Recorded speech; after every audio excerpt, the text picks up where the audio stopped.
I would just like to come forth and say, we are not filming this in the haunted house. This is in my personal home, and everyone drinking is absolutely of age.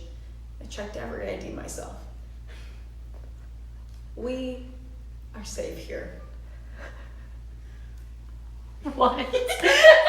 My name is Daniela Santiago, and this is DRUNKFeed Unsolved. Supernatural. You think that's a funny joke? I thought it was very funny. I think it's I thought it was very clever. Get it? Do you get it? Basically, I have lived in the Tri-Delta house for about 2 years now. I became the resident assistant for Tri-Delta last year, my junior year. And I'm here to talk about how spooky everything is. Because shit is lit. Yes, baby. Does Kim Kardashian have 6 toes? That is a thing that people are questioning. I will tell you some of these stories.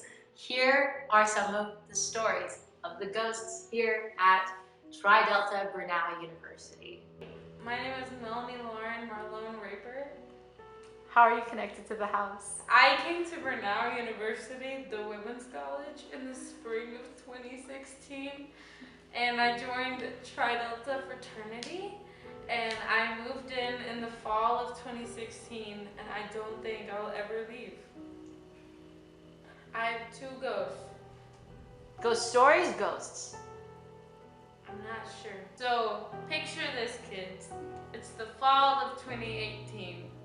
I'm young, I'm happy, and I'm in the house.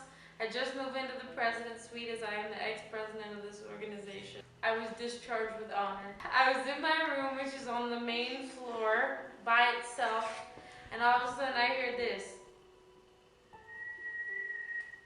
And I said, golly gee, there's no one here. Number 2, I'm upstairs in my room, and it's a relaxing Monday evening. It may or may not be today.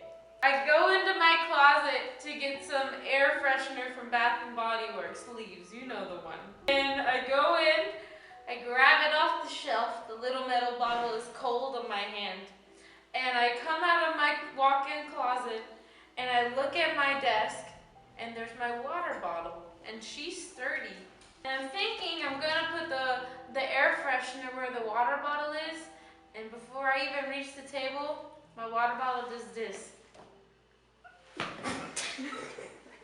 It rolled off of the table? It rolled off the table, and I didn't even think anything of it. I said, wow, she rolled. But then I said, wait a minute. The water bottle. So now I'm afraid to sleep upstairs. And that's the whole story.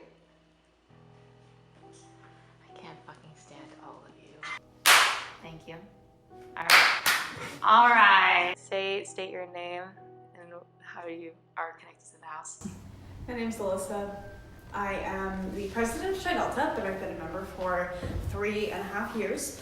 I've never seen a ghost in this house, but I thoroughly believe that they exist based on my experience with this house. There's definitely some energies here. You can feel that shit run deep. I don't go upstairs by myself. I spend minimal time alone in this house because a bitch is scary. A bitch is scary. Quote by Alyssa Eblin. Would you like to hear a free verse rap? Absolutely. Ghost, motherfucking ghost. I'm scary, but yeah, I'm a motherfucking ghost, motherfucking ghost. My name is Erin Magner. And what is your connection to the house? My connection is that I live here. Before I get into that, let me preface this with some wild shit that I've heard about. So, did you know that the porch outside is painted haint blue? Now, what that means is it's like a play on words of haunt blue, and it's supposed to ward away ghosts because ghosts can't go through water, and it's like the color of water. It's a Native American thing, super cool. But the problem is, if you paint something haint blue to ward away ghosts, but there's ghosts in your house and they're trapped there forever and they can never move on because you've trapped them in the house and our porch is painted haint blue. So that's probably why all the ghosts are here, and even when we bring priests in and sage the house, we can't do anything about it because there's nowhere for them to go. Anyway, moving, next bullet point. I live in the attic, and as anyone who's ever watched a horror movie knows, that's where all this spooky shit happens. Someone suggested that I should move into the attic because I get cold very easily, and it doesn't get as cold up there because our whole house is cold all the time. And I said, bet.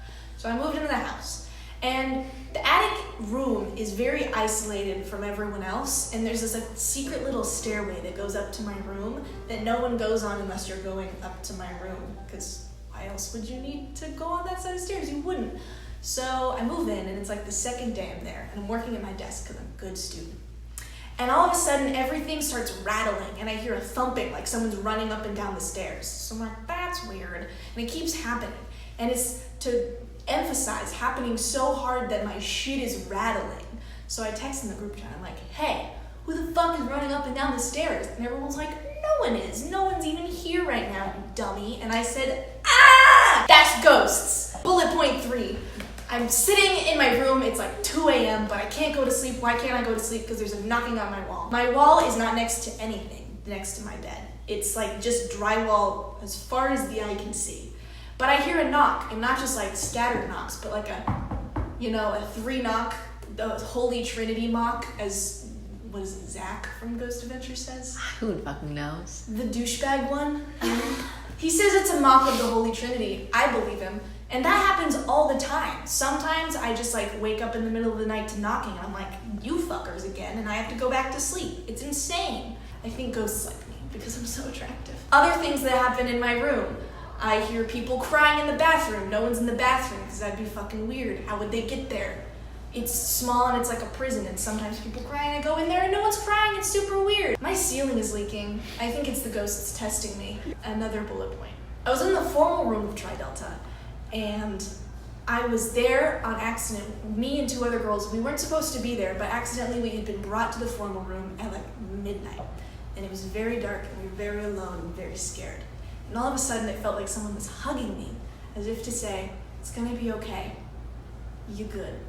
And I thought I was hallucinating. You know how sometimes you feel ghosts and you're like, maybe I'm just crazy, but I wasn't hallucinating, because I asked the 2 other girls afterwards and they were like, I also felt like someone was there.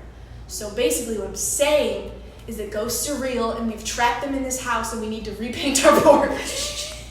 The end. Cut. My name is Caroline Dorr. So it was me and Emily, and we had this room together. I told her a disclaimer. I said, I've been known to like talk in my sleep and like sit up in my sleep, but that's it. Nothing too weird. This is like sometime in the morning. She feels something moving across the room on my side of the room. And so she turns over and looks, and she just sees me. I sit up in bed with my eyes open, and I point to my closet and just sit there for a second. And then I slowly put my arm down, put my arms across my chest, and then lay back down in bed and put the covers over my head. And at that point, she says, nope, and then rolls back over and says, I'm knocking out. At the beginning, there were gnats everywhere in my room. And it was kind of weird because I'm not near the trash can. And I was just like, well, maybe it's the summer. It's August. So we'll just deal with it. For the next week or so, it just got more and more gnats. And I got kind of concerned. And so then one day I walked in and there was this awful smell in my room. And I was like, what's going on? There's no trash in here. Once again, I'm not near the garbage can, which is outside. I don't know why this smells awful. But then I remembered about, The Conjuring, and I said, maybe we should just leave this alone. Awful smell, rotting of some things is an indicator of a demonic spirit. LOL. So I said, maybe I should just not deal with this today. I decided that I was going to go away for the day. I came back, and then everything had disappeared. No gnats, no smell. I said, dope. I am free. I stay over. I wake up the next morning and there are scratch marks on my body, on my torso, in groups of 3. And they're so small that like my nails couldn't have made those scratches. My boyfriend at the time couldn't have made those scratches. And we did have a squirrel problem in the house, but it was not feasible for a squirrel to climb into bed with me, go caca, and then climb away, I said, this is weird. And so I come out to my sisters and I'm like, you guys, what the fuck? What the fuck? You see this, right? You see all these marks, right? And they are like, you're right. We also have had weird experiences. And then Alyssa didn't tell it and during her story. We all disperse into our own rooms. Alyssa goes to take a shower. She comes back out of the shower towards her room. Right across her room at the time, there was a door that led to our craft closet. And the craft closet is really difficult to open. It's really hard to turn the knob and to physically open the door. So when she's walking her happy ass back from the shower to her room, she notices the door to the craft closet is open. No one else was upstairs. No one else would have opened the door. Therefore, she said, what the fuck? And I came running up there and we were like, oh, dope, this something spooky. Later on in the semester, more things happen with more people. But we start watching Haunting at Hill House. I thoroughly enjoyed that show. We all thoroughly enjoyed that show. And then there was one night we heard some things hit our window when we were watching the show, or like mess with our fucking chimney or whatever. And so it's left to just me, Lauren, and Alyssa. And we said, we're too scared to go to our respective rooms. Let's just all sleep in Lauren's room. And she was in the president's room at the time. So Lauren and Alyssa are up on the bed. I am on the futon. I'm sitting there being like, fuck, I gotta pee so bad. But the president's bathroom, fucking small and creepy. There was no point in me going to the large, like, common room bathroom when my room was so close and it was just right across the hall. So I said, let me just move my happy ass over. I walk from her room, I turn the corner, and we pass the main hall of the house. As I'm passing the main hall and going to my door, I hear someone whistle at me. And it was not like a catcall whistle. It was a whistle to get my attention. I said, absolutely fucking not. And I ran into my room and I closed the door, and then I heard someone walk by my door, but there was no one awake at the time. It was like 4 a.m. And so I said, I'm not about this. See you guys later. February, around February, I'm in a show called Men on Boats. And our assistant director, it was a recent graduate of the program. And so she helped us during the process, and once we started the run of the show, she came, and I remember seeing her where she was sitting and where we were in the show, and I just knew her very fondly. There's one night where I wake up, and I'm known to sometimes see some things. I've been called as sensitive or whatever. I don't talk to ghosts. Anyway, I wake up, and there is a dark figure by my closet.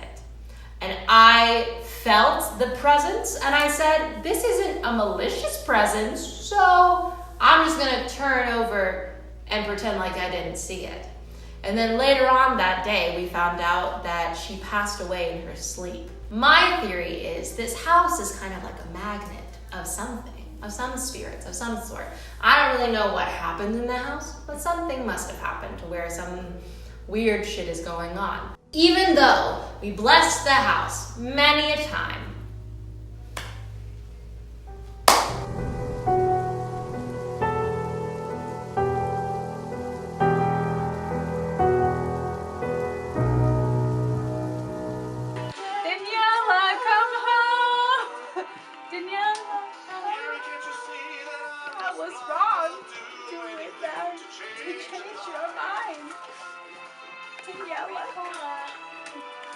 You can't use this.